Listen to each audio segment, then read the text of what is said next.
utente e do cuidador. Vai-nos falar agora também a doutora Mariana Jerónimo, Operations Manager da Theological, que nos vai dar uma perspectiva do cidadão, também com a apresentação pública do estudo populacional promovido pela Associação de Administradores Hospitalares. Doutora Mariana, por favor. Muito obrigada. Obrigada, Paula. É com imensa satisfação que estou aqui hoje a apresentar os resultados deste estudo populacional, o qual tive a oportunidade de seguir desde o início. Gostaria, antes de mais, de agradecer à APA pela confiança no nosso trabalho, agradecer a todas as associações que se envolveram e que nos ajudaram na divulgação deste estudo, permitindo assim ouvir a opinião de mais utentes deste serviço, e também à Theological, à equipa Theological, como sempre, dedicou-se ao máximo para conseguir fazer este excelente trabalho. Portanto, com este estudo nós quisemos responder a 4 grandes questões. Em primeiro lugar, tal como nós sabemos, a pandemia, e como já foi referido também aqui ao longo destas 2 apresentações, a pandemia veio trazer imensas alterações à nossa vida e, como é óbvio, o processo de obtenção de medicação hospitalar também foi impactado. Portanto, em primeiro lugar, quais é que foram as principais alterações na obtenção da medicação? Depois queremos saber qual o impacto dessas alterações na vida dos doentes ou dos seus cuidadores, das pessoas responsáveis pela obtenção da medicação. Em terceiro, qual o nível de satisfação dos utentes antes e depois dessas alterações? E, por fim, quais as expectativas que estes utentes têm no futuro deste serviço? Portanto, antes de mais, o estudo foi realizado durante 2 semanas, foi um estudo online. No final tivemos 510 respostas elegíveis para análise. Tivemos uma distribuição significativa de todos os distritos, de todas as ARS e das várias faixas etárias. Portanto, para o questionário, nós focámos-nos em 3 grandes períodos: no período pré-pandémico, antes do confinamento, no confinamento, durante os 2 meses de confinamento, e o pós-confinamento, que veio agora até ao momento do estudo, em outubro. Portanto, a nível de alteração do local de entrega ou de recolha da medicação hospitalar, se no período pré-pandémico 67,6% das pessoas ia buscar a medicação à farmácia do hospital onde é seguida, no período de confinamento esta percentagem reduziu para 40% e 42,8% no pós-confinamento, sendo que a farmácia comunitária ganhou aqui bastante relevância, passando de 21,3% para cerca de 40%. Se olharmos então para as farmácias hospitalares, sejam elas do hospital onde o paciente é seguido ou a farmácia de outro hospital mais próximo, o modelo hospitalar abrangia cerca de 75,9% dos utentes no período pré-pandémico. Já o modelo de dispensa, que para nós, dispensa de proximidade, que para nós foi a farmácia comunitária, a casa ou até outro local escolhido pelo utente, representava 1 em cada 4 utentes no período pré-pandémico. Isto alterou bastante durante a pandemia, igualando o número de utentes que faz uma dispensa de proximidade em relação ao número de utentes que faz uma dispensa hospitalar. Como podem ver pelos dados, de facto, no período do pós-confinamento houve certas pessoas que voltaram a alterar para o local de entrega do primeiro período. De facto, efetivamente, 35,8% das pessoas alteraram o seu local de entrega ou recepção da medicação do período pré-pandémico para o pós-confinamento. E quais foram os padrões de alteração? Portanto, 41,1% das pessoas faziam um modelo hospitalar na pré-pandemia e mantiveram esse mesmo modelo hospitalar. Destas pessoas, mais de 50% indicam que mantiveram-se no modelo hospitalar porque, de facto, o hospital não informou de outra possibilidade. 21,6% das pessoas inquiridas já fazia uma dispensa de proximidade e manteve-se na dispensa de proximidade. Tivemos depois as pessoas que, do período pré-pandémico para o confinamento, de facto alteraram o local onde iam buscar a medicação. Os principais motivos desta alteração foi o conforto, a poupança no dinheiro e no tempo. Destas, 6,0% regressaram ao modelo hospitalar após o confinamento, das quais cerca de 50% diz que foi o hospital que impôs essa alteração. 23,2% das pessoas mantiveram-se num modelo de proximidade e é este segmento que nós vamos querer analisar com mais detalhe, uma vez que é aqui que nós vamos perceber o verdadeiro impacto desta alteração nas pessoas. Não foi só o local de entrega que alterou, também alguns hábitos, relacionados com o processo. Portanto, se no período pré-pandémico 61,2% das vezes a pessoa tinha obrigatoriamente de ter a receita em papel, no período de confinamento esta percentagem reduziu para cerca de metade, sendo substituída pela prática direta de inserção da receita no sistema por parte do médico ou então através de uma receita eletrónica via SMS. Também a periodicidade mudou bastante, portanto, se antes cerca de mais de metade das receitas eram quinzenais ou mensais, estas foram substituídas por períodos de tempo maiores, portanto, foram substituídas por receitas que permitem a obtenção da medicação por um período maior de tempo, de 2 a 6 meses. Nos 3 períodos, foi indicado pelos utentes que lhes faltou a medicação pelo menos uma vez. Os principais motivos foi a ruptura de estoque. No entanto, esta ruptura de estoque diminuiu com a passagem para o confinamento e voltou a diminuir no pós-confinamento. Problemas relacionados também com a disponibilidade de se deslocar no horário de levantamento ou pela falta de transporte foram também reduzidos significativamente com o confinamento. No entanto, com a situação pandémica, piorou as situações de falta de receita ou impossibilidade de marcar uma consulta. Relativamente à comunicação e à fonte principal de esclarecimento de dúvidas, sem dúvida o médico acaba por ser o pilar e o principal profissional de saúde a quem as pessoas recorrem quando têm alguma questão relacionada com a medicação. No entanto, quando olhamos para as pessoas que transitaram do modelo hospitalar para um modelo de proximidade, o farmacêutico ganha aqui um peso muito importante, chegando aos 31,3% das vezes que a pessoa recorre a um esclarecimento de dúvidas, retirando aqui um bocadinho de peso à classe médica.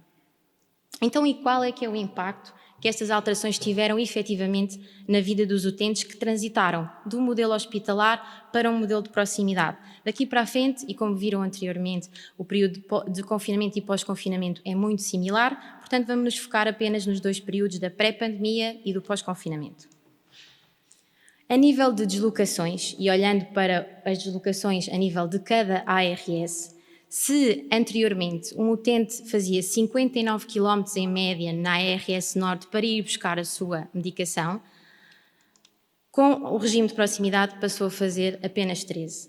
Se na ARS de Lisboa e Val do Tejo um utente fazia em média 119 km, passou a fazer apenas 4, e no centro, se fazia 184, passou a fazer apenas 17. Portanto, estamos a falar de uma poupança de 46 km em média no norte, 115 em Lisboa e Val do Tejo e 167 no centro. Portanto, deslocação, contabilizar a ida e a volta de apenas uma deslocação.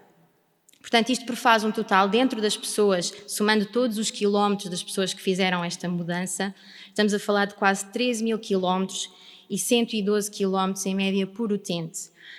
Estamos apenas a falar dos utentes que efetivamente mudaram de um modelo hospitalar para um modelo de proximidade e estamos a considerar apenas uma deslocação. Portanto, não estamos a ter em conta o número de vezes que depois a pessoa tem que se deslocar num ano, por exemplo, para ir buscar a sua medicação. Relativamente ao tempo despendido na deslocação, e aqui estamos só a falar da ida, e do tempo despendido no local, 43,8% das pessoas demorava mais de 60 minutos a chegar ao local de entrega da medicação e 25%, portanto, um em cada 4 utentes, demorava mais de 60 minutos no próprio local à espera da medicação. No pós-confinamento, 94,3% destas pessoas passaram a indicar que demoram menos de 30 minutos na deslocação e 80,5% demoram apenas 15 minutos ou menos de 15 minutos no local. Relativamente ao custo total da deslocação, quase 30% das pessoas despendia mais de 20 euros para se deslocar e de volta ao local de recolha da medicação. No período pós-confinamento, 92% dessas pessoas passou a gastar apenas ou menos de 5 euros. Relativamente ao impacto na atividade laboral, se cerca de 55 pessoas tinham de se ausentar do seu trabalho, portanto, sendo a falta remunerada ou não, ou tendo de colocar um dia ou meio dia de férias, no período do pós-confinamento, 90% das pessoas indica que não tem qualquer impacto agora na sua vida laboral. E então, qual é que é o nível de satisfação dos utentes antes e após estas alterações?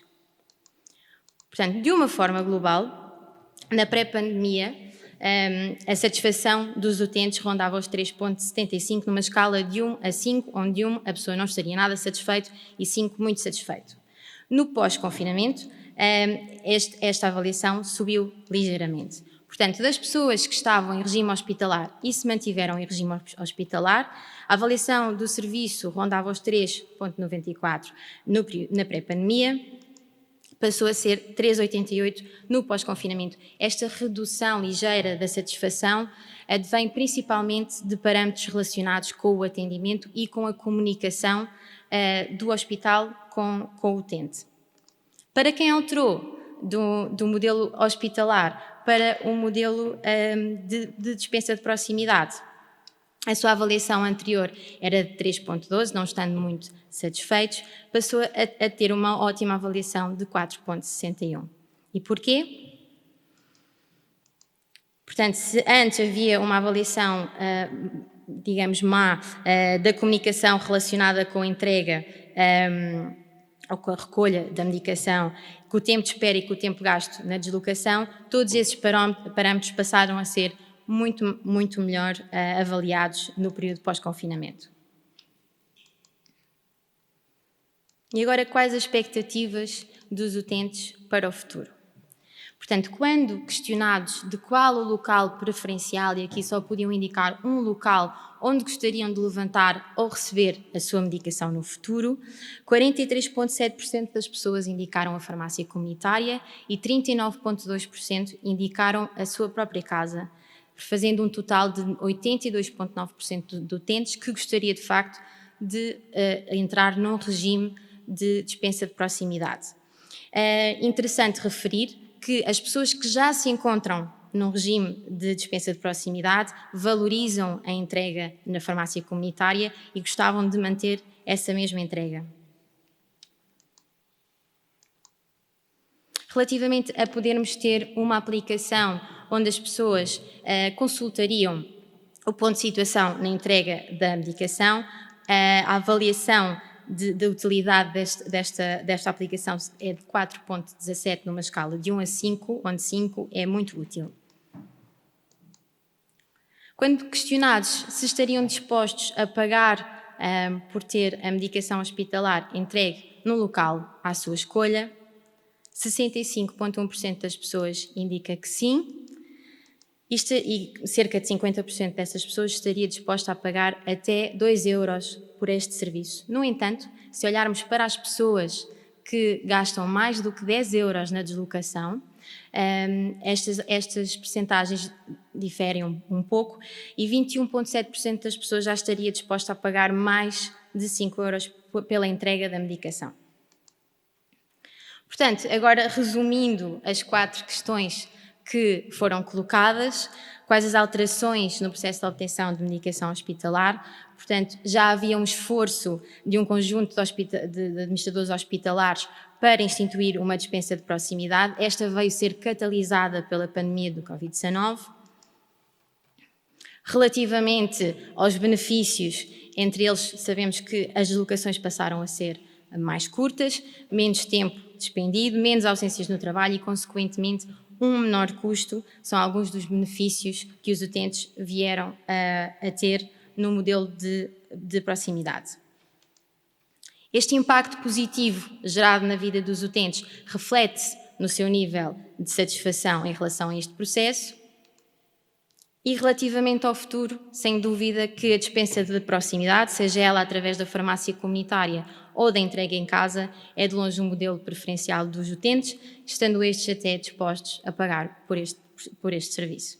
E estes foram os principais resultados do estudo populacional. Espero ter sido conclusiva.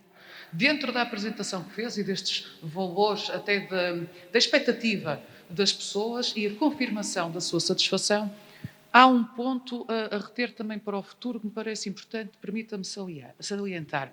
Muitos mais perceberam isso, adeririam ou o manteriam se tivessem essa possibilidade. E há aqui um obstáculo, nomeadamente, da falta de informação por parte dos hospitais. Conseguiram-se perceber ou poderíamos chegar a alguma conclusão se será por resistência, por falta de recursos, por falta de articulação também com o terreno, nomeadamente com os parceiros das farmácias hospitalares? Eu acho que essa questão tinha que ser, sem dúvida, mais detalhada, portanto, se calhar perguntar outra vez aos utentes com mais pormenor, ok, o que é que realmente se passou. Acho que temos também de ter atenção, o que foi referido anteriormente, há doentes que não são elegíveis para passar para uma dispensa de proximidade e podem não saber isso, assumem que não vão para uma dispensa de proximidade porque o hospital não pensou no assunto e se calhar o hospital pensou, não é, de facto. Portanto, é importante esmiuçar estes 50% e não culpabilizar unicamente e exclusivamente o hospital. Há vários dados aqui que poderiam e merecem aqui uma análise também para melhorarmos esta mudança, não é? Algum dado que também importe, na sua opinião, destacar agora para o futuro, tendo em conta este nível de aceitação por parte dos doentes?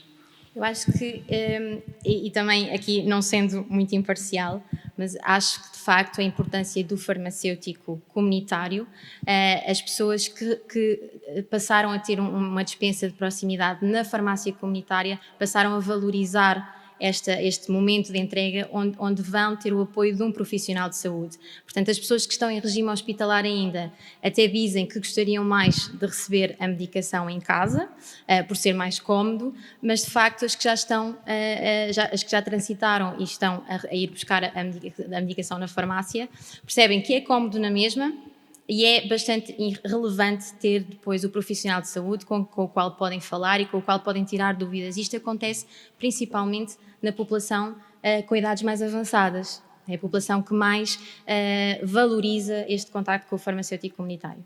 Nomeadamente o fator proximidade como sendo essencial. Muito obrigada pela apresentação, doutora Mariana, e por estes dados interessantíssimos que nos deixou. E eu vou aproveitar, doutora Paula Campos, acredito que ainda esteja connosco aí, em direto do Algarve, a acompanhar também estes resultados. Eu perguntava-lhe, desde logo, do ponto de vista, nomeadamente da farmácia hospitalar, uma primeira reação a estes dados, nomeadamente tendo em conta também o que já também conseguiu perceber a nível do questionário aos hospitais. Sim. Uma das coisas que nós sentimos logo no início, o facto de termos tido o apoio de logística, de distribuição gratuita para a proximidade, facilitou bastante a colocação da medicação dos doentes em farmácia comunitária, principalmente, ou em hospitais de proximidade, pelo simples facto do serviço ser gratuito e pelo não haver um custo associado aos hospitais. Porque essa tem sido a nossa grande dificuldade, e é aqui que eu acho que tem que se perceber que caminho é que vamos trilhar para o futuro, porque se pretende ter a proximidade da terapêutica para os doentes que necessitam dela e que são elegíveis para ela, tem que se ponderar como é que se vai fazer esta distribuição da medicação. Se o custo fica com os hospitais, se o custo fica com os doentes, se há um custo partilhado, se há um financiamento para essa situação, porque há muitos doentes que regressaram aos hospitais, é uma realidade, e o que o estudo demonstra é aquilo que nós sentimos no hospital, porque deixámos de ter essa distribuição gratuita. E isso vai dificultar todo o nosso trabalho a seguir, porque o doente que entre e é elegível para proximidade poderá manter-se em proximidade, a não ser que haja alguma alteração no seu estado de saúde, mas não havendo, ele deve-se manter em proximidade. E muitos voltaram porque deixámos de ter esse serviço gratuito, infelizmente. Isso é um dos aspectos. Outras questões é assim, há medicamentos que provavelmente até já nem faz sentido manter-se em ambiente hospitalar. São medicamentos que já estão disponíveis em farmácia comunitária e o farmacêutico comunitário poderá perfeitamente fazer esse acompanhamento do doente e que não necessita que o doente tenha que vir obrigatoriamente aos hospitais. E, portanto, aí há um passar de informação entre farmácia hospitalar e farmácia comunitária, entre farmacêutico hospitalar e farmacêutico comunitário. Acho que é importante a informação, a partilha da informação. Nós temos que conversar uns com os outros, tem que fluir a comunicação e temos que ter plataformas oficiais para isso. Não podemos continuar a trabalhar em regime de boa vontade pelo WhatsApp ou pelo mail. Portanto, temos que ter plataformas de comunicação e superiormente terá que haver esta decisão. O que é que passa, o que é que fica, que financiamentos vamos ter, a distribuição vai ser feita como? É financiada, não é financiada? Pessoalmente, é assim, se há doentes que não lhes custa pagar os 2 euros ou 5 euros para ter a sua medicação em proximidade, outros irão ter essa dificuldade. E isto tem que ser tudo muito bem ponderado. Profissional e não amador, não é? E não amador, estar a depender da boa vontade e imagino que também nesta análise das soluções a ter em conta uma realidade regional, local e até de freguesias, tendo em conta esta especificidade. Sim, e muitas vezes acabamos por contar com isso, com o apoio dos municípios, das juntas de freguesia e a questão que ponho é esta. É muito mais difícil nós conseguirmos controlar e garantir as boas práticas de distribuição, que as temos que garantir, como é óbvio. Portanto, nós neste momento, eu sei que há hospitais que estão a criar protocolos com municípios e com juntas de freguesia, cumprindo as boas práticas para a distribuição em proximidade. Mas a minha pergunta é assim, se calhar há um município que colabora, outro não vai colaborar, há uma junta de freguesia que sim, há outra que não, e não temos equidade a nível nacional. Temos conselhos de administração que desenvolveram excelentes projetos de proximidade, outros que têm projetos de proximidade, pronto, mas a verdade é que não existe equidade. E isto é que não deve acontecer. Nós devemos que ter um projeto nacional que permite a que os diferentes doentes, independentemente da sua zona de residência, possam ter acesso à sua medicação atempadamente, cumprindo todas as regras de boa prática e de rastreabilidade do processo, caso os medicamentos não saiam, obviamente, da farmácia hospitalar e não passem para a farmácia comunitária, e tem que haver a partilha de informação. E não podemos estar à mercê da boa vontade de uns e de outros, portanto isto tem que ser um projeto de cima para baixo, portanto tem que haver uma uniformização no país inteiro. Esta parte aqui da boa vontade, não é? Isto parece muito português, uma coisa muito desgarrada, muito feita quase caso a caso. Isto poderá servir também com a apresentação deste estudo populacional promovido pela Associação de Administradores Hospitalares, não só para Portugal, mas também para a Europa, nestes modelos que se vão expandindo para a Europa, criarmos quase aqui paralelismos importantes que sustentam uma profissionalização. Dizia que, efetivamente, o espírito do que é ser português faz-nos encontrar soluções de forma muito ágil, somos criativos e também somos dinâmicos e temos tendência a improvisar, por vezes, boas soluções. diria que no nosso país a Operação Luz Verde é uma belíssima prova de como conseguimos fazer coisas fantásticas em tão pouco tempo. Dizer-lhe que neste campo eu receio que nós tenhamos pouco a ensinar à Europa, porque existem muitos países europeus em que este estatuto de medicamento exclusivamente hospitalar é algo que não existe, não faz sentido, e portanto diria que aqui nós temos humildemente mais a aprender e muito tempo a conquistar e ganhar na defesa do interesse das pessoas, porque acho que está mais que provado. Eu cumprimento a APA também pelo estudo que fez, porque nada como ouvir as pessoas, e como dizia o Sr. Professor Francisco Ramos, acho que há que passar da teoria à prática e implementarmos aquilo que todos apregoamos, e o direito de escolha, a liberdade de escolha das pessoas, e algo que a minha colega, a doutora Paula, teve a oportunidade de referir, garantirmos que isto é feito em circunstâncias de equidade. Eu acho que é muito importante que possamos garantir a equidade e a universalidade no acesso à saúde, também no acesso ao medicamento. E se existem medicamentos aos quais não existem qualquer razão de natureza técnica para que mantenhamos o modelo de dispensa que temos no nosso país à data, eu acho que aquilo que nos cabe é urgentemente mudar e ampliar as boas ideias e até os modelos que com muito dinamismo e criatividade conseguimos implementar em circunstâncias especiais.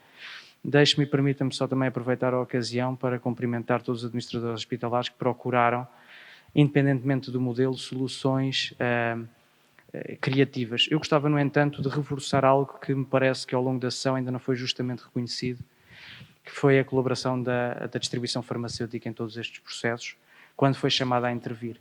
Efetivamente, a cadeia e a segurança no acesso ao medicamento e a robustez da cadeia de distribuição é algo que, nos países como o nosso, damos como adquirido, mas o facto de nós termos acesso a medicamentos que nos chegam em condições de conservação de acordo com aquilo que está previsto, que nos garante que não existem erros ou problemas associados à falsificação de medicamentos, são, uma vez mais, coisas que nos parecem muito simples e que damos por adquiridas, mas que há que salvaguardar quando perspectivarmos o futuro.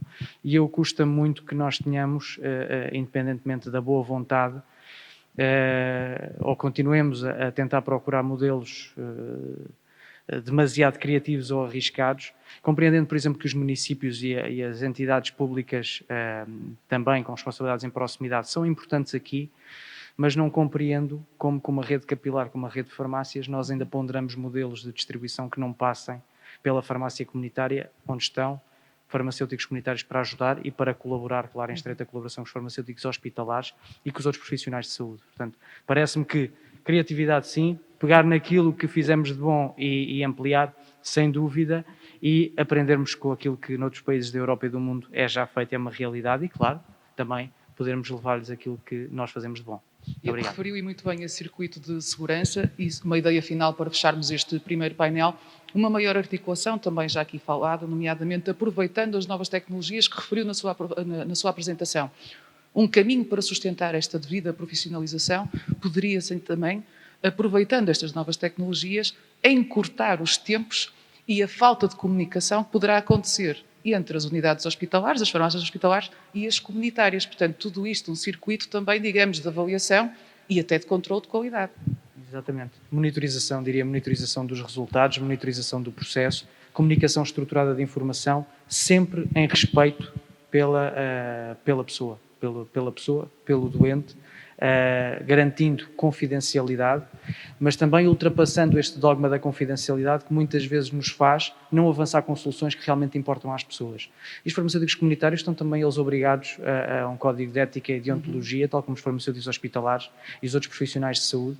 Portanto, como é óbvio, no nosso dia-a-dia implementamos e utilizamos estas normas e em muito respeitamos as pessoas, e essa é a leitura da confiança e satisfação que as pessoas têm na generalidade com os profissionais de saúde em Portugal. É algo que nós temos de ampliar. As tecnologias são uma ajuda e um auxílio muito importante, encurtam as distâncias, deitam abaixo aparentes barreiras ou fronteiras e fazem com que atuemos e trabalhemos também de forma muito mais eficiente. Nós temos de procurar eficiência, temos de procurar sustentabilidade.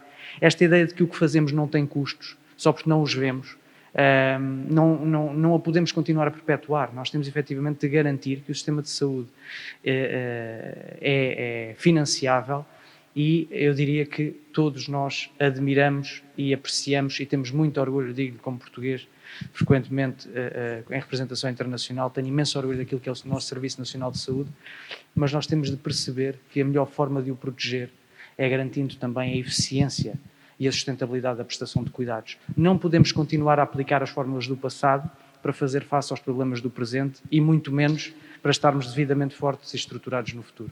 Muito obrigada. Portanto, muitos dados também que prometemos desenvolver no debate que se segue. Propomos agora uma breve pausa e pedia mesmo para ser breve, para não perdermos esta dinâmica dos novos tempos, nomeadamente por live streaming. Voltaremos em 10 minutos, então, para ouvir a doutora Cláudia Furtado sobre a Estratégia Nacional para o Acesso ao Medicamento Hospitalar. Algumas das conclusões esperamos nós do grupo de trabalho nomeado pelo Governo para tentar desenhar soluções para uma maior ampliação deste modelo de proximidade. Até já.